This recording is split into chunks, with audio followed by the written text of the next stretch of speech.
فکر و نظر. بسم اللہ الرحمن الرحیم. الحمد للہ رب العالمین وصلی اللہ علی نبینا ورسولنا محمد وعلی آلہ واصحابہ اجمعین ومن تبعہم باحسان الی یوم الدین. اما بعد. محترم ناظرین کرام، السلام علیکم ورحمۃ اللہ وبرکاتہ. دینی پروگرام کا وہ سلسلہ جو فکر و نظر کے نام سے شروع ہوا ہے، اس کی ایک اور قسط، اس کی ایک اور نشست کے ساتھ آپ کے سامنے حاضر ہیں. آج کی اس نشست میں ہمارے وہی پرانے مہمان ہیں، اور آج کی اس نشست کے لیے ہم نے جو موضوع منتخب کیا ہے وہ ہے وہم پرستی. مسلمانوں میں وہم پرستی، اس کا کیا مقام ہے ہمارے دین میں، اور اس کے کیا شکلیں ہیں، کیا صورتیں ہیں. تو بہرحال ناظرین کرام، یہ تو ہم سبھی جانتے ہیں کہ ہمارے دین کی جو بنیاد ہے وہ توحید پہ رکھی گئی ہے، اور توحید کا تقاضا یہ ہے کہ انسان اپنے نفع، اپنے نقصان، سب کا مالک جو ہے اللہ تبارک و تعالیٰ کو سمجھے. اور اس سلسلے میں یعنی اس کی ساری توجہ دنیا میں جو کچھ بھی ہوتا ہے، دنیا میں جو تصرفات ہیں، دنیا میں کائنات کے اندر جو بھی تصرفات ہیں، خیر کے، شر کے، دن کے، رات کے، اور بارش کے، خشکی کے، قحط سالی کے، خوشحالی کے، آفات اور مصائب کے، اس طرح خوشحالی وغیرہ کے جتنے بھی جو بھی کائنات کے اندر تصرفات ہیں، ان سب میں ہم یہ اعتقاد رکھیں کہ اللہ تبارک و تعالیٰ ہی تصرف کرتا ہے، اس کے علاوہ اور کوئی تصرف نہیں کرتا ہے. جیسے کہ سورہ فاتحہ میں ہم یہ سمجھتے ہیں الحمدللہ رب العالمین. یعنی پہلی بات تو یہ ہے کہ اللہ تبارک و تعالیٰ ہی یعنی ساری دنیا کائنات کا رب ہے، یعنی مطلب وہ تصرف کرنے والا ہے. یہ ہے ربوبیت. یعنی ہماری توحید جو ہے اللہ تعالیٰ کے سلسلے میں جو ہمارا عقیدہ ہے وہ اس کے دو اہم بنیادی جز ہیں. ایک تو الوہیت میں یعنی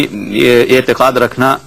توحید کا کہ ساری عبادت اور بندگی اور جو چیزیں یعنی اللہ کے تقرب کا ذریعہ ہیں وہ سب اللہ کے لیے صرف خاص ہونی چاہیے. اور اسی طرح توحید ربوبیت یعنی جو چیزیں اس کائنات میں تصرف یعنی کے تعلق سے ہیں، یعنی جن کے بارے میں ہم سمجھتے ہیں کہ یہ کسی کے تصرف سے ہوتا ہے، تو یہ اعتقاد رکھنا چاہیے کہ اللہ تبارک و تعالیٰ کے تصرف سے ہے.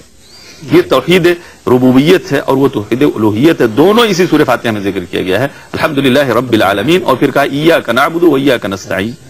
ہم آپ کی عبادت کرتے ہیں اور آپ ہی سے مدد طلب کرتے ہیں. یہ ہے توحید عبودیت. تو ان دونوں، اور اس کے بعد ایک اور توحید کا جز ہے جس کو توحید الاسماء و صفات کہتے ہیں. یعنی ہر وہ اسماء حسنى وللہ الاسماء الحسنى فادعوہ بہا، قرآن نے کہا. تو جو اللہ تعالیٰ کے اسماء ہیں، مبارک اسماء حسنى ہیں، ان کا جو معانی، ان کے جو معنی اور مفہوم ہے، اس کے بارے میں اعتقاد رکھنا ہے کہ یہ معنی اور مفہوم دنیا کی کسی اور شخصیت کے اندر نہیں پائے جاتے ہیں اس معنی میں جس معنی میں اللہ تبارک و تعالیٰ کے ساتھ ہے. یہ ہے توحید کے اہم اجزاء. ان کے خلاف دنیا ہماری یعنی مسلمانوں کی زندگی میں یا مسلمانوں کے اعتقاد میں کچھ ایسے وسوسے، کچھ ایسے ذہن میں اوہام پیدا ہو گئے ہیں کہ جو اس عقیدے توحید کو مجروح کرتے ہیں. مثلا بہت سارے لوگ جو ہے اللہ تبارک و تعالیٰ کے علاوہ اپنی عبادت کسی غیر کے لیے بھی کرتے ہیں، اور وہ سمجھتے ہیں کہ عبادت نہیں، حالانکہ وہ عبادت ہے. اسی طرح بہت سارے لوگ جو ہے اس کائنات میں تصرف کا مالک اللہ کے علاوہ کسی اور کو سمجھتے ہیں، جبکہ یہ اس عقیدے کے منافی ہے. اسی طرح بہت سارے لوگ سمجھتے ہیں اس دنیا میں ایسے بھی کچھ صاحب معجزات، صاحب کرامات اور ایسی شخصیتیں ہیں کہ جو غیب کی باتیں بھی جانتی ہیں، جبکہ قرآن کریم میں کہا گیا کہ غیب کا علم صرف اللہ کے علاوہ اور کسی کو نہیں ہے. قل لا يعلم الغیب، قل لا يعلم من في السماوات والارض الغیب الا اللہ، کہ اللہ کے علاوہ اس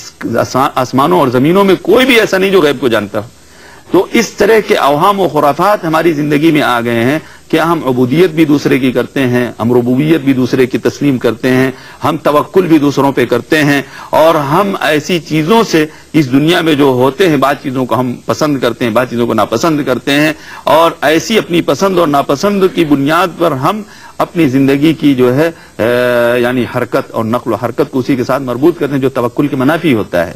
تو یہ ساری چیزیں اوہام پرستی سے ہیں. ہم یہی آج کی اس بحث میں، اب اس ڈسکسنگ میں اپنے ان مہمانوں کے ساتھ آپ کو یہ بتائیں گے کہ ہماری زندگی میں کہاں وہم پرستی ہے، اور اس وہم اور اس وسواس کا کیا جواب ہے، کیا اس کے یعنی مقابلے میں توحید کا کیا تقاضا ہے. تو آتے ہیں سب سے پہلے ہم اپنے مہمان جناب عبد المجید صاحب کے سے یہ طلب کریں گے کہ آپ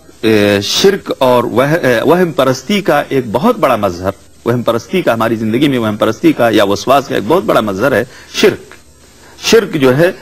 یعنی اللہ تبارک و تعالیٰ کے ساتھ کسی اور کو شریک ٹھہرانا اپنی عبادت میں، اپنی بندگی میں، یہ ہمارے وہم کی بنیاد پر یہ سب کچھ ہوتا ہے، وسوسے کی بنیاد پر ہوتا ہے۔ ذرا اس کی وضاحت چاہیں گے عبد المجید صاحب سے قرآنی آیات کی روشنی میں۔ بسم اللہ الرحمن الرحیم۔ میرا جہاں تک مطالعہ توحید کے متعلق ہے اور مسلمانوں کے بارے میں جیسے میں نے دیکھا ہے جی کہ جہالت کی بنا پر جی قرآن میں جن چیزوں کو قرآن نے شرک کہا ہے جی اور سارے انبیاء اور رسول کو اس چیز کو مٹانے کے لیے بھیجا ہے، جی وہی اوہام پرستی اور وہم پرستی کی بنیاد پر جہالت کی وجہ سے ہمارے مسلمانوں میں بھی آ گئی، جی اور وہی ایک شرک کے جو ہے کڑی بنی، جی جی اور جس کے اندر چند ایسی چیزیں ہیں جس کی طرف میں اشارہ کرنا چاہتا ہوں، جیسے کہ عام طور پر ہمارے ہند اور پاکستان یا بعض ممالک میں مزار پرستی کا ایسا تعلق ہے جی کہ وہ جو کچھ بھی وہاں حرکتیں ہوتی ہیں جی وہ صرف اللہ کے لیے ہونی چاہیے تھی، جی لیکن وہم پرستی نے انسان کے اندر ایسے غلط وہمیں اور غلط فہمیاں ہوئی جی کہ وہ مزار تک اس کو لے گئی، جی اور وہ چند ہی چیزیں، جیسے کہ ہمارے بہت سارے جو جاتے ہیں لوگ بزرگوں اور ولیوں کے پاس، جی اور یہ کوئی ایسی بات نہیں ہے، ہمارے ایمان میں ہے کہ ولیوں کی عزت کرنا، احترام جی کرنا بزرگوں بزرگوں کی کا زیارت مشروع ہے، مشروع ہے، جی لیکن مستحب ہے، جو طریقہ کار غلط وہمی کی وجہ جی سے، غلط فہمی کی وجہ سے، وہم پرستی کی وجہ سے جو وہاں حرکتیں کرتے ہیں وہ شرک ہیں۔ جیسے کہ ہمارے حضرات جو ہیں یہ سمجھتے ہیں کہ جو ہمارے بزرگ فوت ہو چکے ہیں جی وہ جیسے کہ آپ بتا رہے ہیں کہ ربوبیت میں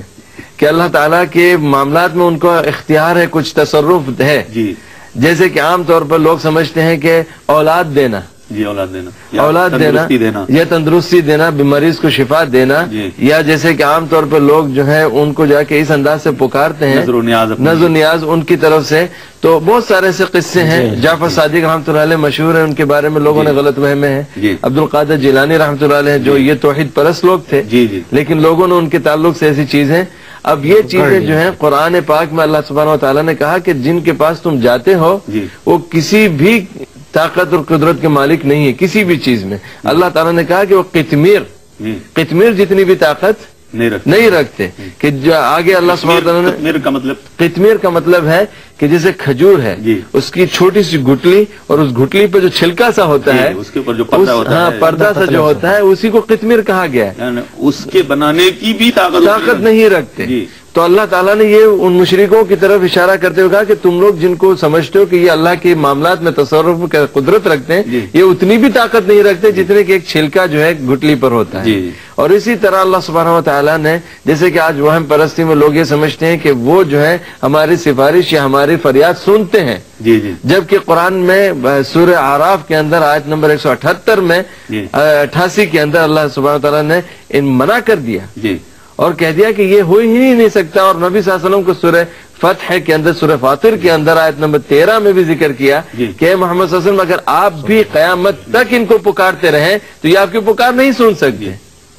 جی، اور خود نبی کریم صلی اللہ علیہ وسلم جو دنیا انسانیت کی سب سے عظیم ہستی ہے، سب سے بڑی شخصیت ہے، ان سے بھی یہ کہا گیا کہ آپ اگر ان کو پکاریں تو یہ وہ آیت ذرا پڑھ کر کے لوگوں کو بتا دیں۔ قل لا املک لنفسی، جی ہاں، یہ اسی سورہ اعراف کی آیت نمبر 88 جو ہے 188، قل لا املک لنفسی نفعا ولا ضرا الا ما شاء الله ولو كنت اعلم الغیب لاستكثرت من الخير وما مسني السوء ان انا الا نذیر وبشیر لقوم یؤمنون۔ یعنی اس کے اندر دیکھیں کہ نبی صلی اللہ علیہ وسلم کو اللہ تعالیٰ نے جو منصب عطا فرمایا، جو مرتبہ عطا فرمایا، اس کے باوجود نبی صلی اللہ علیہ وسلم نے اپنے ایک انسانی تقاضے کا ضعف کیسے ثابت کیا؟ سب سے پہلے کہا کہ میں اپنی جان کے بارے میں، اللہ تعالیٰ نے آپ لوگوں سے کہہ دیں کہ آپ نبی رسول اپنی جگہ ہیں، لیکن لوگوں سے یہ کہہ دیں کہ میں جو ہوں اپنی ذات کے معاملے میں بھی اپنے حد تک بھی جو ہے نفع و نقصان کا مالک نہیں، اور اگر مجھے علم غیب ہوتا، اللہ اکبر، نبی کے بارے میں لوگ جھگڑے کرتے ہیں کہ نبی کو علم غیب ہے، اور لوگوں کو جو ہے بزرگوں کو علم غیب ہو جاتا ہے، کوئی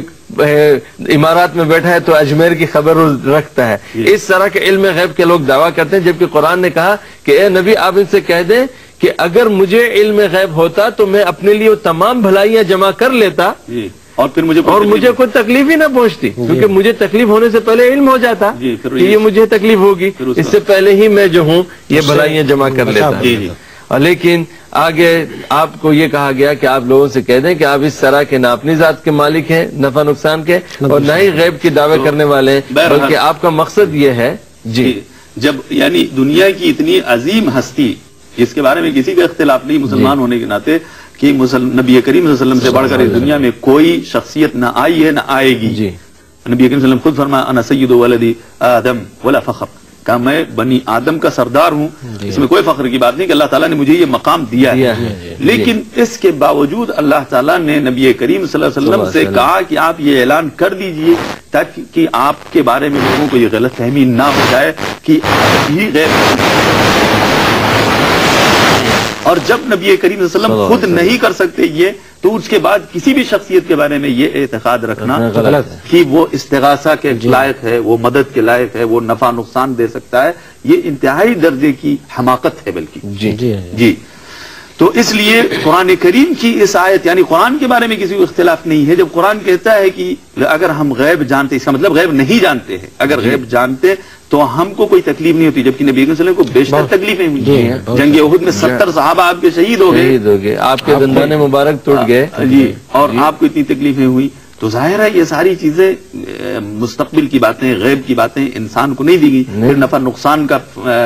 حق یعنی اختیار نہیں کسی کے اندر کی نفع پہنچا دے نقصان پہنچا دے. تو اس لیے کسی کے بارے میں یہ خیال رکھنا یہ شرک اور یہ وہم پرستی ہے. یہی وہم ہے کہ انسان اپنی عقل کو استعمال نہ کرے، قرآن پہ غور نہ کرے، حدیث پہ غور نہ کرے، نصوص شریعت میں غور نہ کرے. تو یہ بہت بڑی وہم پرستی ہے انسان کی کہ انسان شرک میں مبتلا ہو جائے، غیر اللہ سے استغاثہ کرے اور کائنات میں تصرفات جو ہو رہے ہیں ان کے بارے میں اعتقاد رکھے کہ اللہ کے علاوہ بھی کوئی دوسرے اس کے پیچھے تصرف کرتا ہے. کوئی مال دیتا ہے، کوئی دولت دیتا ہے، کوئی عزت دیتا ہے، کوئی ذلت دیتا ہے، یہ ساری چیزیں. جبکہ قرآن کریم میں اس سلسلے میں اور بھی بہت صریح وضاحت ہے. اللہم مالک الملک تؤتی الملک من تشاء وتنزع الملک ممن تشاء وتعز من تشاء وتذل من تشاء بیدک الخیر انک علی کل شیء قدیر. کہ اللہ تو ہی مالک الملک ہے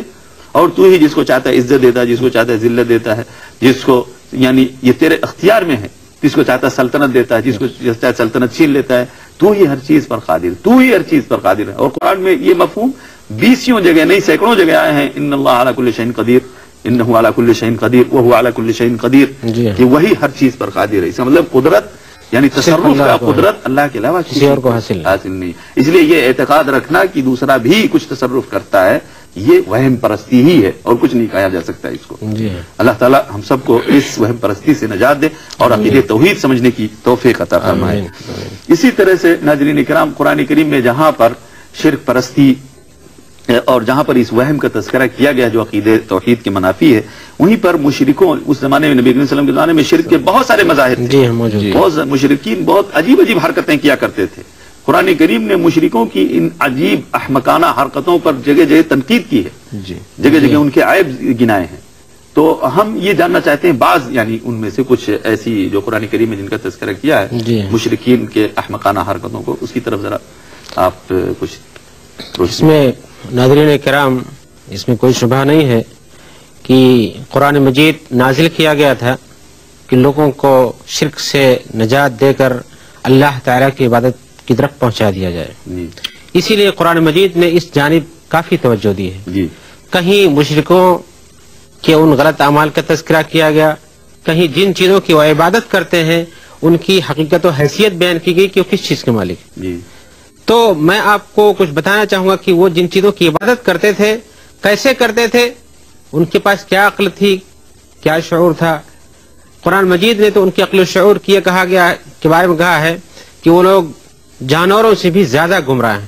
اتنا بھی نہیں جانتے ہیں کہ ایک جانور جو جس راستے بتایا جاتا ہے اس پہ چلتا ہے اور جس خالق کی عبادت کرنا اس کو کرتا ہے، اپنے راستے کو نہیں چھوڑتا. لیکن یہ انسان طرح طرح کے ٹھوکریں کھاتا رہتا ہے، جبکہ ان کے معبود جو ہیں کسی چیز کے مالک نہیں ہیں. قرآن مجید میں بتایا گیا ہے ان کے احمقانہ صفات کے بارے میں کہ یہ کن کن چیزوں کی بات کرتے ہیں. جیسے پتھر کو پوچھتے ہوں، پتھروں کے بارے میں بتایا گیا وہ کسی چیز کے مالک نہیں ہیں. کہیں کہا گیا کسی ذرے کے مالک نہیں ہے، کہیں کہا گیا قطمیر کے مالک نہیں، جیسے اس کی تشریح کی جا چکی ہے کہ وہ کھجور کے گٹھلی کے اوپر جو پتلا سا چھلکا ہوتا ہے اس کے بھی مالک نہیں ہے. اس سلسلے میں قرآن کی آیت ہے، یہ اللہ نے بتایا ہے والذین تدعون من دونہ ما یملکون من قطمیر، کہ جن کو تم اللہ کے علاوہ پکارتے ہو ایک قطمیر کے چھلکے کی بھی مالک نہیں ہے. اللہ کو چھوڑ کر کے کسی کو بھی پکارتے ہیں. ہاں جن کو پکارتے ہو جو بھی ہو, جی کوئی انسان ہو, کوئی حیوان ہو, کوئی پتھر ہو, کوئی سورج ہو, چاند ہو, نبی ہو, کوئی بھی ہو, ولی ہو, کوئی بھی ہو, کسی کے پاس ایک قطمیر کی بھی ملکیت موجود نہیں ہے, سب محتاج ہیں اللہ کے. تو جس کو تم پوچھتے ہو اپنی ضرورتوں کے لیے,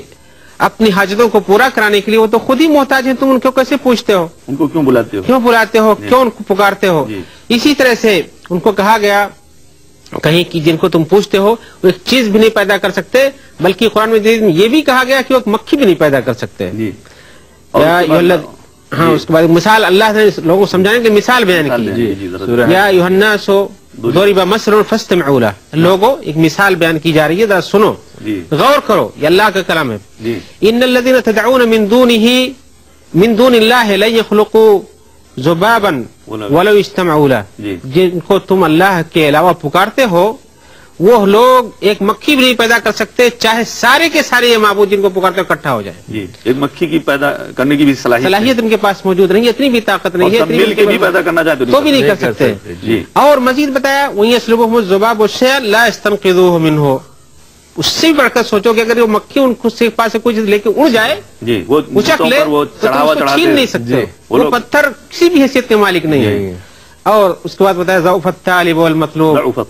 یہ پکارنے والے بھی جو ان سے مدد چاہتے ہیں اور جن سے مدد چاہی جاتی, دونوں کی دونوں کو, ان کی عقل کمزور, ان کی صلاحیت کمزور. اور اس کے بعد ما قدر اللہ کا قدری ہی, اللہ کا جو کا مقام تھا اس کو لوگوں نے پہچانا نہیں کہ اللہ کا کیا مقام ہے. ان اللہ لقوی عزیز, بے شک اللہ تعالیٰ قوی ہے اور ہر چیز پر غالب ہے. اسی طرح سے قرآن مجید میں بتایا گیا کہ جن کے اوپر تم اپنا بھروسہ کیے بیٹھے ہو, ان کی مثال تو ایسے ہے تمہارے بھروسے کی جیسے مکڑی کا گھر ہوتا ہے. یعنی جس طرح سے مکڑی کا گھر کسی چیز سے اپنا دفاع نہیں کر سکتا, ہوا کا جھٹکا لگے ٹوٹ جاتا ہے, انگلی لگ جائے ٹوٹ جاتا ہے, ذرا سی بھی خراش تراش ہو جائے اس کو ٹوٹ جانا ہے. گرچہ کیوں بنانے میں اپنے حساب سے مضبوط بناتے ہیں, انسان سوچتا ہے یہ بہت اچھا گھر ہے, لیکن حقیقت یہ ہے کہ اس کی کوئی حیثیت نہیں ہے. قرآن کی آیت سنیے, مثل الذين اتخذوا من دون الله اولیاء كمثل العنكبوت اتخذت بیتا ان اوهن البیوت لبیت العنکبوت. ان لوگوں کی مثال جو اللہ کے علاوہ لوگوں کو اپنا ولی اور معبود اور مددگار سمجھتے ہیں, ایسا ہے جیسے جس مکڑی نے گھر بنا لیا ہو, اور بے شک سب سے کمزور گھر مکڑی کا گھر ہوتا ہے. تو آدمی جو اس طرح سے کرتا ہے, حدیث بعد قرآن میں بتایا کہ لو کانوا یعلمون, اگر اس کو جانے, یعنی اگر سوچیں ذرا سا تو یہ بات ان کے اور لوگوں کے, سارے لوگوں کے عقل و فراست سے دور ہے کہ ایسی چیز پہ اعتماد کرتے ہیں جس کی کوئی بھی حقیقت و حیثیت نہیں ہے. غرضے کی قرآن مجید میں ان لوگوں کو گمراہ ترین بتایا گیا ہے, اور جو جن لوگوں کو پکارتے ہیں ان کو کسی بھی چیز کا مالک نہیں بتایا گیا ہے, اور جب وہ لوگ کسی ذرے کے قطمیر کے مالک نہیں تو لوگوں کو کیا دیں گے. اس سلسلے میں ایک حدیث بھی سن لیجئے, اللہ کے رسول صلی اللہ علیہ وسلم پر یہ آیت اتری, وَأَنذِرْ عَشِيرَتَكَ الْأَقْرَبِينَ, اپنے قرابت داروں کو جو قریب ترین ہیں ان کو ڈرائیے. تو آپ کوہ صفا پہ تشریف لے گئے, وہاں پکارا یا معاشرہ قریش, قریش والو سنو, لا اغنی عنکم من اللہ شیئا, اللہ کے پاس, اللہ کے نزدیک تمہاری طرف سے میں کچھ بھی مالک نہیں ہوں, کچھ دے نہیں سکتا. پھر آپ نے بلایا یا عباس ابن عبد المطلب,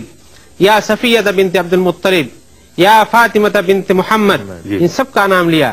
اور فاطمہ سے خاص طور کہا کہ میرا مال جو کچھ چاہتے ہو لے لو, لا اغنی عنکم من اللہ شیئا, دنیا میں جو کچھ مانگنا میرا مال لے لو, لیکن اللہ کے پاس میری کوئی اسی ہے کہ تم کو وہاں کچھ دے سکوں. اللہ تعالیٰ جس کو دیتا ہے, اللہ تعالیٰ کی جب اجازت ہوتی ہے, اللہ کا جب اذن ہوتا ہے تو سارے لوگ کسی چیز کے مالک ہوتے ہیں, کچھ کر سکتے ہیں, لیکن اللہ کے اذن کے بغیر کسی کی بھی کوئی حیثیت نہیں ہے. اس سلسلے میں یہ بات اچھی طرح سے جان لینا چاہیے کہ جو لوگ رسول اللہ صلی اللہ علیہ وسلم کو حاضر و ناظر سمجھتے ہیں, یہ پتھروں معبودوں اور دوسرے اولیاء کی بات تو آپ نے قرآن میں سنی لیا, حتیٰ کہ رسول اللہ صلی اللہ علیہ وسلم جو عظیم مقام رکھتے ہیں, جب خود وہ اعلان کرتے ہیں کہ میں کسی چیز کا مالک نہیں ہوں, تو اور اپنے قرابت داروں کے لیے, ایسے لوگ جن کو کوئی قرابت بھی نہیں, دور سے واسطہ بھی نہیں, اور محبت بھی غلط انداز کی ہے, اس پر بھی لوگ یہ دعویٰ کر کے بیٹھے ہوئے ہیں کہ چلو رسول کی شفاعت ہو جائے گی, رسول کا دامن پکڑ لیں گے, اور اللہ کے رسول اپنے قریبی لوگ, وہ تو آخرت کی بات ہے, قریبی لوگوں کو یہ بات بتا رہے ہیں کہ میں کچھ کافی نہیں ہوں, اور دنیا کے اندر بھی وہ کسی چیز کے جب تک اللہ کی اجازت نہ ہو کچھ نہیں دے سکتے, اور آخرت کے اندر بھی یہی حال ہے. تو بہرحال اس سے یہ پتہ چلا کہ قرآن کریم میں شرک اور مشرکین دونوں یعنی چیزوں کو یعنی بہت تفصیل سے اور بہت وضاحت سے یہ بیان کیا کہ یہ شرک جو ہے وہ ہم پرستی پر مبنی ہے. انسان اگر اپنی عقل کو استعمال کرے تو انسان بحیثیت انسان ہونے کے اس کے لیے خود یہ معلوم ہو جائے گی کہ نازیبا ہے کہ وہ اپنی گردن کسی مخلوق کے سامنے جھکائے یا کسی اللہ تعالیٰ کو چھوڑ کر کسی کے اندر حاجت روائی کا اعتقاد رکھے. یہ اسی لیے کہا ضعف الطالب والمطلوب، یعنی انتہائی یعنی کمزور دماغی ہے یہ انسان کی کہ وہ اپنی ضرورتیں اللہ کے علاوہ چھوڑ کر کسی اور سے طلب کرتا ہو. اس سے بلیغ اور مثال کیا ہو سکتی ہے وہم پرستی کو یعنی بیان کرنے میں. تو اللہ تعالیٰ نے کہا یہ انتہائی درجے کی وہم پرستی کی کہ ایک انسان کا یہ کمزور دماغی کی اور کمزور فکری کی یہ علامت ہے، اور دونوں ہی ضعیف ہیں. نہ طلب کرنے والا بھی ضعیف ہے اور جسے طلب کیا جا رہا ہے دونوں ہی ضعیف ہیں. دونوں کسی کو کچھ نہیں فائدہ پہنچا سکتے. دونوں کا توجہ اللہ تعالیٰ کی طرف ہونی چاہیے. اس لیے شرک جو ہے اور اس کے مظاہر، شرک کے بہت سارے مظہر ہیں، یہ بھی حدیث میں اس کی تفصیلات آئی ہیں جو ان کی تفصیل کا یہاں موقع نہیں ہے. نبی کریم صلی اللہ علیہ وسلم نے فرمایا الشرک اخفى من دبیب النمل فی امتی، یعنی ہماری امت میں یعنی نبی کریم صلی اللہ علیہ وسلم کی امت میں امت محمدیہ میں شرک جو ہے وہ چیونٹی کی چال سے بھی زیادہ یعنی مخفی اور پوشیدہ طریقے سے گھسے گا. تو اس کی بہت شرک کے بہت سے مظاہر ہیں. یہ نہیں کہ آدمی بت پرستی کرے تبھی شرک میں مبتلا ہوتا ہے، یہ نہیں کہ ہاں اس کی بہت سی شکلیں ہیں. بہت سے لوگ لاشعوری طور پر اب کسی ولی بزرگ کے بارے میں صاحب اعجاز، صاحب کرامت اور صاحب شخصیت، صاحب اثر سمجھتے ہوئے اس کے سامنے سجدہ کر دیا، اس کے سامنے گھٹنے ٹیک دیا، اس کے سر پہ اپنا سر، اس کے پاؤں پہ اپنا سر رکھ دیا، یا اس سے کہہ دیا کہ آپ ہی ہمارے سب کچھ مالک ہیں، آپ ہی ہمارے دین داتا ہیں. یہ ساری چیزیں یہ سب شرکی کی طرف لے جانے والی چیزیں ہیں. انسان مبالغہ کرتے ہوئے یہ سب کچھ کہہ لیتا ہے، سب ہم پرستی کی بنیاد پر، سب شرک کے مظہر ہیں. تو بہرحال یہ ہے شرک کے تعلق سے ناظرین کرام ایک مختصر سا یعنی تعارف کی. شرک کا پہلا مظہر ہے کہ انسان یعنی وہم پرستی کا پہلا مظہر یہ ہے کہ انسان شرک میں مبتلا ہو جائے، اور شرک کے کسی بھی شکل میں مبتلا ہو جائے، چاہے وہ استغاثہ ہو، چاہے وہ بتوں کی پرستی ہو، چاہے وہ مردوں سے اور اولیاء اور نبیوں سے، شہیدوں سے، پیروں سے، ائمہ سے اپنی حاجت روائی ہو. یہ ساری چیزیں شرک کے مظہر ہیں، شرک کی انواع اور اقسام ہیں. یہ سب جو ہے انسان کی وہم پرستی پہ دلالت کرتی ہیں. وہم پرستی کا ایک اور مظہر ہے، وہ یہ ہے کہ انسان کبھی کبھی یعنی یہ سمجھتا ہے کہ دنیا میں بعض شخصیتیں ایسی باکمال ہوتی ہیں، اپنی عبادت، بندگی، ریاضت اور اپنے کچھ یعنی عملی اور روحانی طاقتوں کے ذریعے بہت سارے لوگ سمجھتے ہیں کہ اس مقام پر پہنچ جاتے ہیں کہ وہ اگر چاہیں تو ہمارے مستقبل کی بات بتا سکتے ہیں کہ ہمیں مستقبل میں کیا پیش آنے والا ہے، خیر پیش آنے والا، شر پیش آنے والا ہے، ہمارے کام میں فائدہ ہوگا نہیں ہوگا، ہم یہ تجارت کریں کہ نہ کریں، ہم یہ شادی کریں کہ نہ کریں. اس طرح کی چیزیں اعتقاد رکھتے ہیں بعض لوگوں کے بارے میں کہ وہ ہمیں بتا سکتے ہیں. اور اس کی مختلف یعنی شکلیں ہیں. غیب کا علم، کچھ لوگ کاہن یعنی نجوم پرستی یعنی یہ کیا نام ہے اسٹار پرستی یا کہہ لیجئے کہ یعنی ستاروں پر، یا کچھ لوگ ہیں جو ہاتھ دیکھ کر کے، ہاتھ کی لکیریں دیکھ کر کے پامسٹری اس کی بنیاد پر بہت سارے لوگ غیب کا دعویٰ کرتے ہیں. کچھ لوگ کتابیں کھول کر کے، فال نکال کر کے، کچھ لوگ اس طرح کر کے اس طرح کر کے. غرضے کی بہت ساری چیزیں ہیں یعنی غیب کا دعویٰ کرنے والے مختلف ہیلے، مختلف طریقے استعمال کرتے ہیں. اور ہم میں سے سادہ لوح مسلمان، ہم غیر مسلموں بھی تو بات نہیں کرتے، سادہ لوح مسلمان جو اپنے آپ کو لا الہ الا اللہ محمد رسول اللہ کا یعنی متبع سمجھتے ہیں یا اس اعتقاد کا پابند سمجھتے ہیں، وہ لوگ بھی اپنی سادہ لوحی میں اس وہم میں مبتلا ہو جاتے ہیں کہ چلیں اس کے ہم پوچھ لیں، ہم اپنا ہاتھ دکھا دیں، ہم اپنا یعنی اپنی ناخون دکھا دیں، اپنا پاؤں دکھا دیں، یا جو چیزیں ہیں بتا کر کے ان سے پوچھ لیں کہ یا ہم اپنے کسی کا رشتہ کرنا چاہتے ہیں. تو یہ ساری چیزیں وہم پرستی کی ایک بنیاد ہیں. قرآن کریم میں اور احادیث میں اس کو بھی وہم پرستی سے تعبیر کیا گیا ہے اور سختی سے منع کیا گیا اور کہا گیا یہ عقیدے توحید کے سراسر منافی ہے، ایسا نہیں کرنا چاہیے. بلکہ غیب کا علم صرف اللہ تبارک و تعالیٰ کو ہے. دنیا میں کوئی شخصیت یہ نہیں بتا سکتی کہ کل کیا ہونے والا ہے. اس لیے کسی کے پاس یہ جانا پوچھنے کے لیے کہ کل ہمارے ساتھ کیا پیش آنے والا ہے، یہ یقیناً وسوسہ ہے انسانی ذہن میں، اور یہ وہم پرستی اور یہ توحید کے عقیدے کے منافی ہے. تو اس سلسلے میں ہم مزید وضاحت چاہیں گے جناب شہاب اللہ صاحب سے کہ یہ بتائیں کہ لوگ جو کاہنوں نجومیوں کے پاس جاتے ہیں یا قیافہ شناسوں کے پاس، تو اس سلسلے میں شریعت کا کیا حکم ہے؟ حقیقت یہ ہے کہ وہم پرستی نے انسانوں کو اللہ سے ہٹا کر ایسی ایسی جگہوں تک پہنچا دیا ہے کہ انسانی تصور میں وہ چیز نہیں آنی چاہیے. یہ تو وہم پرستی کے مظاہر میں اگر بیان کروں تو ہندوستان میں ہم نے دیکھا ہے کہ کسی کے مرنے کے بعد راکھ پھیلا دی جاتی ہے اور اس کو ڈھک دیا جاتا ہے. اگر اس پہ کوئی کیڑا چل جائے تو کہتے ہیں کہ اس کی دوسری زندگی کیڑے میں تبدیل ہو گئی. اب کوئی کیڑے کے جانے پر بھی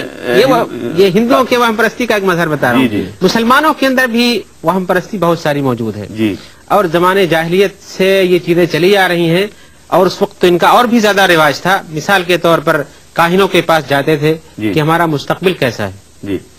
اور نجومیوں سے اپنا راستہ پوچھتے تھے کہ ہمارا مستقبل کیسا ہے. یا اسی طرح سے فال نکالتے تھے یا اور کوئی چیز کرتے تھے, چڑیوں کو اڑا کے دیکھتے تھے. گردے کی ان کے بہت سے مظہر تھے لیکن شریعت نے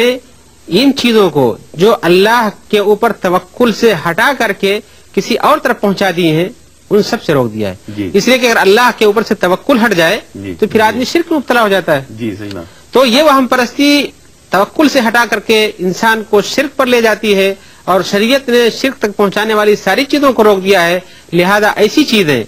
جو اس تک لے جائیں ان سے بھی ممانعت ہے. اب یہ کاہن جو ہے جس کے پاس حقیقت یہ ہے کہ وہ شیطان اگر کوئی چیز سنتا ہے اوپر سے تو آ کے ذرا سا اس کے کان میں پھونکتا ہے, 100 جھوٹ ملاتے ہیں. حدیث میں اللہ کے رسول سے پوچھا گیا کہ یہ کاہن تو کبھی کوئی ایسی بات بتاتے ہیں جو سچ ہو جاتی ہے. صحیح بات. اور حقیقت یہ ہے کہ نفی اور مثبت دو پہلو میں سے کوئی نہ کوئی پہلو ہونا ہی ہے. کبھی نفی کی بات کیا ہو سکتا ہے, اس کے اوپر نفی کا حکم اللہ کی طرف سے پہلے ہو, وہ ثابت ہو گیا تو کہا کہ چلو کاہن کی بات صحیح ہوگی. حالانکہ حقیقت یہ ہے کہ کاہن تو ایک چیز سنتا ہے اور 100 جھوٹ ملاتا ہے تو کہیں اس کی بات سچ بھی نکل جاتی. تو اللہ کے رسول نے کہا کہ نہیں, یہ جھوٹ ہے اور وہ تو 100 جھوٹ ملاتا ہے, یہ اس کا اپنا کلام نہیں ہے. تو یہ تو شیطان کی طرف سے, اور شیطان کی طرف جو چیز بھی آئے وہ انسان کے فائدے میں کہاں ہو سکتی ہے, وہ تو اس کو اللہ کی طرف سے دور کر کے کسی اور طرف پہنچائے گی. تو حقیقت یہ ہے کہ یہ سارے امور چاہے کاہن کی طرف سے ہوں, نجومی کی طرف سے ہوں اور کسی اور جانب سے ہوں, قیافہ ہو یا کچھ اور ہو, جن کا مقصد یہ ہے کہ اللہ کے اوپر سے توکل ہٹ جاتا ہے, آدمی ان کو پوچھتا ہے اور اس پہ تصدیق کرتا ہے پوچھ کر کے. اسی لیے حدیث میں آیا ہے ان العیافۃ والطرق والطیرۃ من الجبت. یہ اسی طرح سے آیا ہے من اقتبس شعبۃ من النجوم فقد اقتبس شعبۃ من السحر, کہ یہ پتہ چلانا, چڑیوں کو اڑانا یا کاہن کے پاس جانا یہ سب جبت طاغوت جادو میں سے ہے. یا یہ عیافہ جو ہے یعنی آدمی کے بارے میں پتہ لگانا کہ یہ کیسا ہے اور اس کے بارے میں جو پوچھتے ہیں لوگوں سے وہ بھی بتایا کہ یہ بھی جادو کی ایک قسم ہے. یا اللہ کے رسول نے بتایا من اتی عرافا فصدقہ او کاہن کا بھی لفظ, دوسری روایت میں کاہن کا بھی لفظ ہے فصدقہ بما یقول فقد کفر بما انزل علی محمد, کہ جو شخص کسی عراف کے پاس آیا جو کسی گمشدہ چیز یا چوری کی ہوئی چیز کے بارے میں خبر دیتا ہے کہ ایسا ہے اور یہ چیز فلاں جگہ موجود ہے اور وہاں فلاں جگہ موجود ہے, یا اسی طرح سے تو ایسے لوگ جو آتے ہیں اور وہ تصدیق کرتے ہیں تو گویا کہ ان لوگوں نے اللہ کے رسول پہ جو چیز اتاری گئی اس کی تکذیب کر دی. اللہ کے رسول پہ کیا اتارا گیا کہ ساری چیزوں کے غیب کے بارے میں علم اللہ کو ہے اور انسان کو توکل کرنا چاہیے اور اپنی حاجت کے بارے میں اللہ سے پوچھنا چاہیے اور خلاف شریعت کوئی عمل نہیں کرنا چاہیے. یہ خلاف شریعت عمل کرتا ہے, لہذا کاہن کا کام, منجم کا کام بذات خود یہ کفر کا کام ہے, اور اس کے پاس جو آ کر کے اس کی تصدیق کرتا ہے پوچھنے کے بعد وہ بھی کفر کا کام کرتا ہے. اس لیے کہ یہ دونوں کے دونوں اس وہم کی بنیاد پر ہیں جو شرک کی طرف لے جاتے ہیں. اللہ تعالی ہمیں ان سے بچائے. تو اس سلسلے میں یہ اس سے پتہ چلا کہ غیب کا اعتقاد رکھنا کسی کے بارے میں اس عقیدے کے صریح منافی ہے انسان کو یعنی غیب کی باتیں جاننا. اس لیے نبی کریم صلی اللہ علیہ وسلم کی حدیث آپ نے جو سنائی کہ جو کاہن کے پاس جائے یعنی نجومی کے پاس جائے, ہاتھ دیکھنے والے کے پاس جائے, یا غیب کی بات بتانے والے کی یا گمشدہ چیزوں کی خبر دینے والے کے پاس جائے, تو یہ گویا اس نے اس چیز سے اپنی برات کا اظہار کیا جو اس کے اوپر نازل ہوئی شریعت, یعنی شریعت سے بری ہو گیا. وہ انسان قرآن کا انکار کر رہا ہے, اللہ کے رسول صلی اللہ علیہ وسلم پر حدیث کا انکار کر رہا ہے. اس سلسلے میں بہت سارے لوگ ہمارے یعنی معاشرے میں ایک اور یعنی اسی تعلق سے ایک عجیب برائی پیدا ہوئی ہے. بہت سارے لوگ ہیں جب کوئی رشتہ کرنا چاہتے ہیں یا کوئی کاروبار کرنا چاہتے ہیں یا کوئی یعنی کسی چیز کی اوپننگ کرنا چاہتے ہیں اپنا یعنی کوئی یعنی معاملاتی زندگی میں, تو وہ جاتے ہیں ذائچہ معلوم کرنے کے لیے کہ یہ تاریخ ہمارے لیے مناسب ہے کہ فلاں تاریخ مناسب ہے, یہ دن مناسب ہے, وہ دن مناسب ہے. گویا کہ وہ ایک طرح سے ایسے انسان کے پاس جاتے ہیں جو ان کا یہ بتائے کہ یہ رشتہ اس رشتے کے ساتھ مناسب ہے. دونوں کی تاریخ ولادت، دونوں کے نچھتر اور دونوں کے ساری چیزیں مختلف قسم کے اوہام و خرافات میں مبتلا کر کے ایسے انسان کو وہ کوئی نہ کوئی تعلیم دیتا ہے. اس سلسلے میں جناب عبد المجید صاحب کیا آپ کی رائے ہے؟ قرآن پاک میں اللہ کے رسول صلی اللہ علیہ وسلم پر جو آیتیں اتری ہیں اس میں یہ وضاحت ہے کہ کافروں کی مشابہت نہیں ہونی چاہیے، کافروں کے طریقے سے پر نہیں چلنا چاہیے. اور اسی طرح حدیث میں بھی ہے کہ من تشبہ بقوم فہو منہم، کہ جو دوسرے قوموں کی نقل کرتا ہے وہ ان میں سے ہو جاتا ہے. تو جو آپ نے بات بتائی ہے یہ واقعی اگر دیکھیں ہندوستان اور پاکستان کے رہنے والے اس کو اچھی طرح سے جانتے ہیں کہ یہ طریقہ ہندوؤں کا ہے. جی صحیح. وہ اپنے پنڈتوں پروہتوں کے پاس ان کے پاس جاتے ہیں، ان کی جنتری نکالتے ہیں، ان کے پرانے ناموں کو دیکھتے ہیں، تاریخوں کو دیکھتے ہیں، پیدائشوں کو دیکھتے ہیں، پھر وہ ایاموں کی تاریخ اسٹڈی کرتے ہیں. تو یہ ساری چیزیں اسلام میں بالکل نہیں ہیں، بلکہ نبی صلی اللہ علیہ وسلم نے تو طیارتا جو اس کی ایک قسم ہے اس کی طرف بھی کہہ دیا کہ لا طیارتا فی الاسلام. جو ایک روایت میں کہ ہمارے دین کے اندر اس طرح جو ہے جیسے وہ طیارتا کا جو حافظ ابن حجر نے فتح الباری میں جو مثال بتائی ہے کہ عرب کے زمانے میں جاہلیت میں عرب لوگ پرندے کو اڑاتے ہیں اور پرندہ اگر دائیں طرف چلا جاتا تو وہ سمجھتے تھے کہ یہ بہتر چیز ہے، یہاں یہ سفر کرنا بہتر ہے، یہ ابھی کا سفر موقع اس وقت صحیح ہے، مبارک وقت ہے اور کوئی خطرہ نہیں ہوگا، اس لیے وہ سفر کی تیاری کر لیتے. اور اگر بائیں طرف پرندہ اڑ جاتا تو کہتے کہ نہیں اب سفر پہ جانا ہی نہیں کیونکہ یہ جو صحیح نہیں ہے. تو نبی صلی اللہ علیہ وسلم اس عقیدے کو ختم کر دیا، کہا یہ چیز ہو ہی نہیں سکتی. لیکن اس کے برعکس جہاں تک ناموں کا تعلق ہے تو کیونکہ ہماری شریعت میں نام جو ہے شخصیت کو بلند کرتی ہے، ناموں کا بڑا اثر ہے. نہیں ابھی ہم یہ پوچھنا چاہتے ہیں کہ جو یہ ذائچہ نکلوایا جاتا ہے وہ شگون کی بات نہیں ہے. یہاں پر لوگ یہ کہتے ہیں فلاں تاریخ میں یہ شادی مناسب نہیں ہے، مبارک نہیں ہوگی. نہیں، یہ تو اللہ کے رسول صلی اللہ علیہ وسلم کے زمانے میں بالکل اس کا ہے ہی نہیں. جیسے عام طور پہ لوگ محرم میں کہتے ہیں شادی جائز نہیں ہے، جبکہ بہت ساری روایتوں میں پتہ چلا ہے نبی صلی اللہ علیہ وسلم کی خود اپنا ایک نکاح جو ہے محرم کے مہینے میں ہے. اور اس اعتبار سے ہمارے دین میں اس طرح کی کوئی جو ہے وہ تقلیدی رسمیں جو جاہلیت میں اور عرب کے زمانے میں اسلام میں نہیں تھی جس کو اسلام نے مٹایا ہے، ایسے کوئی رسم و رواج نہیں، کوئی وقت کی تحدید نہیں ہے اور کوئی اس طرح کے جو دین اور تاریخ کو یہ ضرور آتا ہے کہ نبی صلی اللہ علیہ وسلم سفر پہ جب نکلتے تو وقت جو جمعرات کا دن جو ہے پسند کرتے تھے. یہ لیکن یہ کیا ہے، منع نہیں ہے. جی اللہ نے کوئی دن منحوس نہیں ہے. ہمارے دین کے اندر اس طرح کی کوئی نحوست کسی دین میں یا وقت میں نہیں ہے اور کسی اس طرح کے ناموں کو لے کر بعض پر یعنی فضیلت رکھتے ہیں، الگ بات ہے کہ کچھ اوقات جو ہے برکت کے ہیں. ہاں لیکن یہ نہیں کہ نحوست نہیں ہے ہمارے فلاں دن منحوس سے شادی نہیں کرتے. اور اسی طرح سے ایک چیز اور ہوتا ہے یا ایک چیز اور ہوتی ہے، لوگ جب شادی کرنا چاہتے ہیں تو جیسے لڑکی ہے اور لڑکا ہے تو دونوں کے ان کے مزاج اور ان کے یعنی جو کہہ لیجئے کہ جو معدنیات جسم کے اندر پائے جاتے ہیں، کہتے ہیں دونوں کے ملتے ہیں کہ نہیں، کہ یہ اس کے اندر سونے کی مقدار، لوہے کی مقدار یا فلاں معدنیات زیادہ ہیں اس کے اندر، یہ دونوں کو یعنی میچ کر کے پھر کہتے ہیں شادی نبھ پائے گی، اور نہیں اگر میچ ہوتا ہے تو نہیں نبھ پائے گی. یہ بھی دعویٰ غلط ہے، یہ بھی انتہائی یعنی وہم پرستی پر مبنی ہے. کیونکہ شادی کے لیے جوڑے کا انتخاب اس بنیاد پر نہیں ہوتا کہ ان کے مزاج کو دیکھو، دونوں کے مزاج میں یکسانیت ہے، دونوں کے یعنی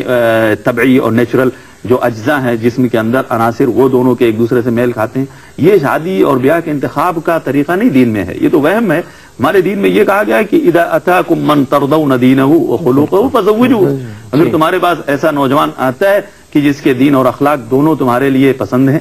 اس کے دین اور اخلاق دونوں ہی تم کو پسند آ گئے ہیں تو اسے شادی کر دو. اور عورت کے بارے میں فرمایا گیا کہ تنکح المرأۃ لأربع لدینها ولمالها ولحسبها ولجمالها فاظفر بذات الدین. یہ عورت جو ہے اس کا نکاح جو ہے 4 بنیادوں پر اس کا انتخاب کیا جاتا ہے، اس کے دین کی بنیاد پر، اس کے مال کی بنیاد پر، اس کے حسب نسب کی بنیاد پر، اس کی خوبصورتی کی بنیاد پر. تو اگر کہا کہ اگر وہ دیندار ہے تو اسی کو انتخاب کرو. یہ یعنی وجہ انتخاب نبی کریم صلی اللہ علیہ وسلم نے یہ بیان کیا، نہ یہ کہ آپ اس کے نفسیات کا مطالعہ کریں، نہ کہ اس کے مزاج کا مطالعہ کریں، نہ کہ اس کے جسم کے اندر جو عناصر ہیں یعنی آئرن اور فلاں اور کیا نام ہے کیلشیم اور یہ وہ دونوں کے ایک دوسرے سے میچ کھاتے ہیں کہ نہیں، دونوں کے خون کا گروپ کیا ہے، یہ ساری چیزیں یہ سب وہم پرستی پر مبنی ہے. یہ ضروری نہیں کہ آپ کے خون کا جو گروپ ہے وہ دوسرے کے خون کے اس لڑکی سے گروپ سے میل کھاتا ہے تو آپ کی زندگی نبھ جائے گی، اور اگر نہیں میچ کھاتا تو نہیں نبھے گی. یہ تو انتہائی اوہام ہے لوگوں کے. جی، اور اوہام پرستی پر جب رشتے بنتے ہیں ٹوٹتے بھی جلدی ہیں، ظاہر ہے، کیونکہ انہوں نے وہ بنیاد نہیں رکھی جس بنیاد پر کہ خاندان اور فیملی کا یعنی بنتی ہیں. تو بہرحال اس سلسلے میں وہم پرستی کا ایک اور مظہر ہم اپنی یعنی اجتماعی زندگی میں یا اسلامی زندگی میں ملاحظہ کرتے ہیں. وہ لوگوں کا تعلق یا لوگوں کا اعتقاد مدہ رہتا ہے تعویذ اور گنڈے سے. جی، یعنی لوگ لکھواتے ہیں کچھ چیزیں، اس کو پہنتے ہیں، کوئی گلے میں باندھتا ہے، کوئی ہاتھ میں باندھتا ہے، کوئی کمر میں باندھتا ہے، اور اس تعویذ گنڈے کے اندر مختلف چیزیں استعمال کی جاتی ہیں اللہ حسب یعنی اس اعتبار، اس شخصیت کے فرق کے اعتبار سے جو آدمی جیسا کرتا ہو. بہت سے لوگ ہیں جو یعنی جادو اور سحر وغیرہ کا استعمال کرتے ہیں، کچھ لوگ ہیں جو یعنی خبیث روحوں کا استعمال کرتے ہوئے، کچھ لوگ ہیں جانوروں کی ہڈیاں اور بال اور مختلف قسم کے یعنی چیزیں استعمال کرتے ہیں، اس میں بھر کے اس میں بند کر کے دیتے ہیں. کچھ لوگ ہیں معدنیات کا استعمال کرتے ہیں کہ یہ تانبا ہے، یہ پیتل ہے، یہ لوہا ہے، یہ فلاں ہے، یہ چیز جو ہے انسان کو بد نظری سے بچائے گی، یہ فلاں کچھوے کی ہڈی ہے، یہ فلاں جانور کی ہڈی ہے، اس سے بھی بد نظری کو فائدہ. یہ سب جو تعویذ گنڈے کی دنیا ہے، یہ بھی میں سمجھتا ہوں وہم پرستی کی بہت عجیب مظہر ہے، حقیقت ہے کہ نہیں؟ اس سلسلے میں ظاہر ہے کہ ہمارے دین میں کچھ نہ کچھ تو معلومات پائی جاتی ہیں، کچھ ارشادات و ہدایات ہیں. تو کیا آپ اس سلسلے میں عبدالمجید صاحب تعویذ و گنڈا کی شرعی حیثیت جو ہے وہ قرآن و حدیث کی روشنی میں ذرا بیان کرنا چاہیں گے؟ اللہ کے رسول صلی اللہ علیہ وسلم نے اس کی کافی وضاحت کی ہے، اور مسند احمد میں اس کی ایک روایت ملتی ہے کہ ایک شخص، جی، عمران ابن حسین رضی اللہ تعالیٰ کی حدیث ہے کہ ایک شخص جو ہے نبی صلی اللہ علیہ وسلم کے پاس آیا اور اس نے پیتل کا کڑا جیسا پہن رکھا تھا بیماری کی وجہ سے. تو نبی صلی اللہ علیہ وسلم نے ان سے پوچھا کہ یہ کیا ہے؟ تو کہا کہ انہا من الواہنہ، کمزوری اور بیماری کی وجہ سے میں نے یہ پہنا ہے. تو نبی صلی اللہ علیہ وسلم نے بیان فرمایا کہ اس کو اتار دو، انہا لا تزدک الا وہنا، یہ تمہیں بیماری کے علاوہ اور کچھ زیادہ ہی نہیں فائدہ دے گا، یہ تمہاری بیماری ہی بڑھائے گی اور بیماری بڑھ جائے گی. کیونکہ اصل اس میں مقصد یہ ہے کہ تمہارا توکل اللہ پہ نہیں، جو شفا وہ دیتا ہے. جیسے کہ حضرت ابراہیم نے کہا کہ فَإِذَا مَرِضْتُ فَهُوَ يَشْفِينِ، کہ لوگوں میں جب بیمار ہوتا ہوں تو میرا اللہ ہی مجھے شفا دیتا ہے. تو یہ اعتقاد ہمارا یہ ہونا چاہیے کہ بیماری جو ہے اللہ دیتا ہے، شفا اللہ ہی دے گا. تو جائز اسباب اس کے لیے اختیار کیا جا سکتا ہے، دوا وغیرہ تو علاج الگ چیز ہے. یہ لوہا پہننا یا کڑا پہننا یہ سوچ کر کہ اس کڑے کے اندر کوئی علاج ہے، تو نبی صلی اللہ علیہ وسلم نے بیان فرمایا کہ لو تلک فیک ومت لن افلحت ابدا، کہ اگر یہ کڑا جو تم نے پہنا تھا، اگر یہ پہنے ہوئے ہی تمہاری موت ہو جاتی تو تم کبھی بھی کامیاب نہ ہوتے. جی، دین فطرت تمہاری موت نہیں ہوتی، یعنی تمہارا توکل اللہ ہی پر نہیں. پھر ایک اور روایت میں ہے شیخ کہ اللہ کے رسول صلی اللہ علیہ وسلم بیان فرمایا من تعلق تمیمۃ فقد وکل الیہ،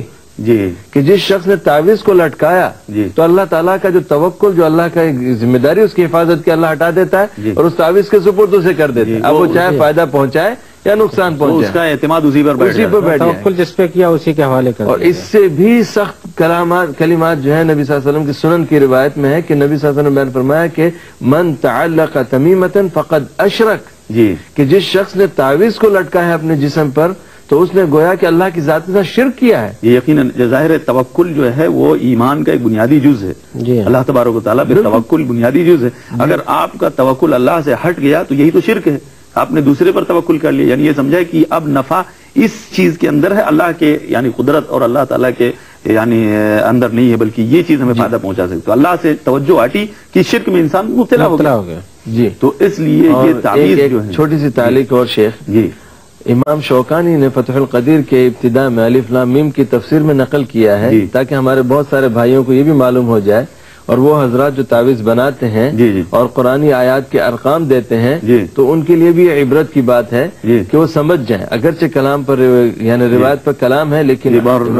بہت کم رہ گیا ہے، اس لیے ہاں مختصر کر دیتا ہوں کہ وہ جو امام شوکانی نے تفسیر میں لکھا ہے کہ یہ یہودی اور عیسائیوں کا طریقہ تھا کہ وہ اپنی کتابوں کو ترقیم میں بدل دیتے تھے، وہ نمبر دیتے ہیں جو ابجد ہوس. تو بہرحال یہ دونوں ہی چیزیں یعنی وہم پرستی کے مظہر ہیں. اور اسی طرح سے تعویذ اور گنڈے کے سلسلے میں بہت سارے لوگ اس غلط فہمی میں مبتلا ہیں کہ اگر قرآن کی آیتیں یا احادیث یا دعائیں معصورہ لکھ کر کے اس کو لٹکایا جائے تو یہ جائز ہے. یہ صحیح ہے کہ سلسلے میں اختلاف ہے علماء کا، لیکن بہرحال راجح اور مناسب بات یہی ہے کہ میرے خیال سے یہ چیز ناجائز ہونی. کیا خیال ہے آپ کا؟ جی ہاں، اس سلسلے میں جیسا کہ بتایا گیا کہ جو آدمی تمیمہ یعنی تعویذ لٹکاتا ہے اس کی طرف وہ خود سپرد کر دیا جاتا ہے، یہ شرک کا کام کرتا ہے. صحابہ کرام رضی اللہ عنہم جو قرآن مجید کو اللہ کے رسول سے سمجھتے تھے اور اس کے استعمال کا طریقہ بھی جانتے تھے. صحابہ کرام میں سے کسی سے یہ ثابت نہیں کہ انہوں نے قرآن مجید کو لکھ کر کے تعویذ بنایا ہو کہ تعویذ کو لٹکا لو اور اس سے فلاں بیماری سے شفا ہو جائے گا. ہاں، رقیہ کرنا یعنی جھاڑ پھونک کرنا اور دم کرنا کسی چیز میں اس کا ثبوت ملتا ہے. اس کا تو ثبوت تو قرآن کی آیات پڑھ کر کے کسی پر پھونکنا، کسی چیز کی شفا حاصل کرنا یہ درست ہے. ایسے یہ حدیث میں جو دعائیں درست ہے، لیکن ان کا تعویذ بنانا درست نہیں ہے. بلکہ اس سلسلے میں حضرت عبداللہ ابن عباس، عبداللہ ابن مسعود، عبداللہ ابن عقیم، یہ سب صحابہ کرام ہیں، ان لوگوں نے منع فرمایا ہے. اور اسی طرح سے تابعین میں عبداللہ ابن مسعود کے جو اتنے بھی شاگرد ہیں سب اس بات پر متفق ہیں کہ تعویذ قرآن کا نہیں بنانا چاہیے. ابراہیم نخعی سے بھی ہے، کہتے تھے کہ صحابہ کرام کا قول کانوا یکرہون التمائم کلھا من القرآن وغیرہ. ابراہیم نخعی عبداللہ ابن مسعود کے شاگردوں میں سے ہیں. اور اسی طرح سے بعد میں مطلب ذرا وہ ناظرین کیونکہ عربی میں عبارت پڑھی ہے. جی ہاں، کہ حضرت ابراہیم نخعی نے کہا کہ صحابہ کرام سب کے سب تمائم کو یعنی تعویذوں کو ناپسند کرتے تھے، مکروہ جانتے تھے، اس کو حرام، بلکہ مکروہ کا لفظ جو ہے مطلب حرام ہے، اس لیے کہ مکروہ کا لفظ ہماری اصطلاح میں جو ہم بولتے ہیں تو یہ نہیں ہے، لیکن پرانے جو صحابہ کرام کے زمانے میں لفظ استعمال تو وہ لوگ اس کو مکروہ تنزیہی نہیں تحریمی سمجھتے ہیں، حرام، تو یہ حرام ہے. ایسی صورت میں ظاہر یہ ہے کہ قرآن و حدیث کی لکھنا اور تعویذ بنانا جبکہ اس کو نجاست کی جگہ میں لے جاتے ہیں اور بھی غلط استعمال ہوتا ہے طرح طرح سے. اور پھر جب یہ اللہ کے رسول کا طریقہ کار نہیں ہے، اگر ہوتا اس سے کچھ اس کا جواز ہوتا تو اللہ کے رسول کوئی خیر کی چیز ہم سے نہیں چھپاتے ہیں، اور نہ چھپاتے ضرور بتاتے. جب اللہ کے رسول نے نہیں کیا، صحابہ کرام نے نہیں کیا، تو ہمارے پاس اس کا جواز کہاں موجود ہے؟ تو بہرحال ناظرین کرام، اوہام پرستی کی یعنی ایک شکل یہ بھی ہے کہ لوگ تعویذ اور گنڈے جو لٹکاتے ہیں، تو اگر قرآن کے علاوہ دوسرے عملیات کا ہو، نمبرات ہوں یا اور دوسری چیزیں ہوں تو وہ تو سرے سے اس میں بلا شبہ وہ شرک ہے، اور مسلمان کو قطعاً ایسا تعویذ نہیں استعمال کرنا چاہیے. لیکن اگر قرآنی آیات یا دعائیں معصورہ ہو تو بھی اسے اجتناب کرنا چاہیے، کیونکہ اگر یہ خیر ہوتا تو نبی کریم صلی اللہ علیہ وسلم خود ائمہ اپنے صحابہ کرام کو بتاتے اور لکھتے، جبکہ اس کا ثبوت نہیں ملتا ہے کہ صحابہ کرام نبی کریم صلی اللہ علیہ وسلم کے زمانے میں کسی نے تعویذ لگائی ہو یا کسی نے لکھی ہو یا کسی کو نبی کریم صلی اللہ علیہ وسلم تعویذ پہننے کی اجازت دی ہو، بلکہ اس کے برعکس صحابہ کرام سے کے فتوے جیسا کہ آپ نے ملاحظہ کیے ان سے منقول ہے کہ وہ اس چیز کو ناجائز سمجھتے تھے، چاہے قرآن ہو چاہے غیر قرآن ہو، کیونکہ یہ چیزیں ذریعہ ہیں، وسیلہ ہیں شرک کی طرف لے جانے کی. اور دوسری جو قباحتیں ذکر کی ہیں کہ بھئی اس سے اہانت بھی ہوتی ہے قرآن کی ان دعاؤں کی، کیونکہ اس کا پہن کر کے انسان ادھر ادھر غلط جگہوں پہ جاتے بھی ہے. اور اہم بات تو یہ ہے کہ اس کا ثبوت نہیں ہے. ایک بات میں یہاں مزید بتا دوں کہ کچھ لوگ شاید ان کو شبہ ہو کہ عبداللہ بن مسعود کی ایک روایت میں آتا ہے کہ انہوں نے اپنے بچوں کو قرآن کی کچھ آیتیں لکھی اور لٹکا دیا. حقیقت یہ ہے کہ وہ حدیث جس میں محمد بن اسحاق الراوی موجود ہے انانا کے ساتھ مروی، اور وہ حدیث کا وہ ٹکڑا جس میں ان کا عمل ذکر ہے، اس حدیث کا وہ ٹکڑا جو مرفوع ہے وہ صحیح ہے، لیکن وہ ٹکڑا جس میں عبداللہ بن مسعود کا عمل ذکر ہے کہ انہوں نے اپنے بچوں کے گھر میں لٹکایا وہ صحیح ثابت نہیں ہے، وہ ضعیف ہے. لیکن اس کا مطلب وہ دلیل بھی صحیح نہیں ہے جس دلیل کی بنیاد پر بہت سارے لوگ کہتے ہیں قرآن کو لکھ کر کے تعویذ بنایا جا سکتا ہے. بہرحال ناظرین کرام، آج کی نشست کا وقت یہیں پر ختم ہوا چاہتا ہے، اور اب آپ سے رخصت ہونے سے پہلے اپنے مہمانوں کا شکریہ ادا کرنا بھی ضروری ہے، اور ساتھ ہی ساتھ یہ دعا بھی کریں گے کہ اللہ تبارک و تعالی ہمارے اس پروگرام کو آپ کے حق میں اور ہمارے حق میں اور ساری امت کے حق میں مفید اور کارآمد بنائے، اور اللہ تبارک و تعالی ہمیں قرآن کریم اور پوری شریعت صحیح طریقے سے سمجھنے اور اس پر عمل کرنے کی توفیق دے. وآخر دعوانا ان الحمد للہ رب العالمین، والسلام علیکم ورحمۃ اللہ وبرکاتہ.